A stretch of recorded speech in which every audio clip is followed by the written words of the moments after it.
perfect part of the ambient sound, isn't it? It is. We're rolling. Hey, good morning. So this is Kay and JenEhr Family Farm. That's a little too ambient.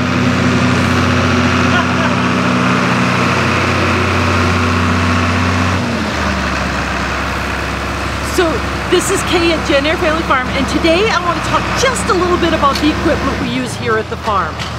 We've been running JenEhr Family Farm for 17 years now, and we started out with some really rudimentary equipment. Hose, knives, that kind of thing. But as we started to grow, do more acreage, we needed some more mechanical equipment so that we could cover more ground. One of the first things we got was this 1940s G. You can see that the engine is smaller than most mini golf carts or mini carts. And we use this for cultivation. Matt, if you can get down here, these are the units that go between the rows, and that's how we cultivate all those teeny weeny little weeds out. So this is probably the oldest piece of equipment that we actually use on the farm. This is the newest. This came from my father-in-law, who recently sold his farm, and this is what we use to pick broccoli in. So in the back we will put 4 bins of broccoli. When those 4 are full, Paul will haul them back here to be washed and packed, and then back out to the field again. This way, Matt. He's gonna... Rubber up again? Nope, should be done. But one never knows, do we? Okay, so these are the newer pieces of equipment on the farm. You saw the G, which is a 1940s piece of equipment. But as we continue to expand the farm, cover more acreage, and try to do more mechanical cultivation, we need something a little more reliable. While the G is cute and looks like a little spider, it's not always reliable. For example, yesterday I ended up pulling Paul around for 4 hours with the G behind this tractor because we couldn't get it started. So we've gone from very small, old equipment to equipment that's a little bit newer, maybe the price of a new car, but allows us to get into the field a little earlier when it's a little wetter, and so that we can get some of that mechanical cultivation done instead of having our crew spend time hand weeding, where they can be picking those beautiful tomatoes.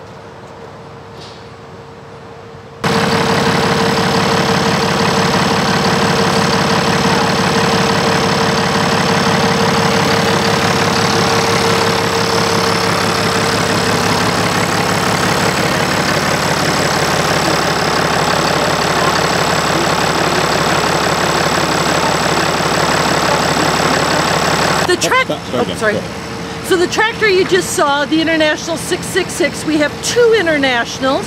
That one is a really mid-sized workhorse. That's the one that Paul will put behind a bigger piece of cultivation equipment.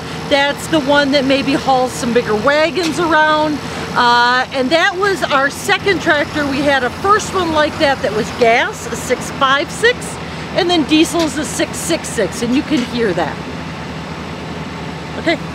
Well, what we're doing here is all the houses, we rotate crops in all the houses. For example, this house before the cucumbers, it had spinach in it last winter, and then we ran that a little bit later into the spring until we put the cucumbers in. What we did is something a little bit different this year.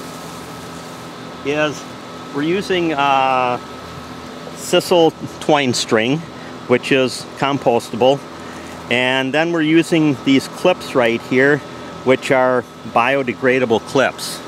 Now what we used to do is use the regular plastic clips and the plastic string, and it would take weeks to get through this because we'd have to take all the clips off, take all the string off, separate everything out. So what we did this year when we were done picking is had Joey go through and he pulled out all the plants by the roots. So they would just hang there and dry up. And then instead of taking a couple of weeks, Joey was in here for I think a day and a half, taking these down, cutting them off at the top and putting them on the wagon. Now all we have to do is put them on the compost pile and we're done with this. So what we have here now is an empty house. You can see all the holes where the cucumber plants were in here. What we do, we use a landscape fabric here so we can reuse this year after year. Now, it won't be in this house next year. It'll be whatever house has the cucumbers in it, so it'll move to another house, but we use the same landscape fabric. So what we can do now, you can see on the edge beds here, we've got a combination. We've got some kale, and then we also have some radishes. The radishes, they didn't work out because this has a, right now it has a shade cloth on it, so when the cucumbers are in here to keep it cooler. So we just have to pull those out, but the kale, we'll use that later. We'll keep the shade cloth on here until we get spinach planted into the beds here, and then we can take the shade cloth off and let it grow. So this house will be a winter house. So we'll harvest spinach all winter long. We'll harvest kale, depending on the year, December or January, hopefully February, for our winter markets and stuff like that. So it's always important that we try to turn the houses over as quickly as we can, but we also have to keep things as in a good a condition as we can. So right now, the soil in here right now is, it's a little bit, it's dry, but you dig down and see there's some moisture there yet. I didn't want it too wet while the guys were working in here, in case they step on this. So what we'll do now is we'll start running some water in here. We'll get this off. We'll put take the plugs out and put the spinners back on for overhead water, and we'll water this, let the weeds grow, water it, let the weeds grow, and then sometime the end of the month probably we'll put spinach in. It's a little early for putting spinach in, but then that'll give us a fall crop plus winter spinach coming out of here. And we do the same thing with the other houses. We turn them over as well. Annie and Betty, where we had the early greens in, they're in third and or fourth crops in each one of the beds in those houses right now. And so, you know, all the houses come the 15th of September, or for sure the 1st of October, by the 1st of October, all the houses will be planted back to something different. So even like if you look over there, you can see the tomatoes right now. Originally, the idea was we would get that picked out by the end of August. I don't know, things have been pushed back so far this year. I mean, this week has been our first real week of harvesting tomatoes, you know, where we're looking at, you know, maybe 100 cases or plus coming from just the two houses up here.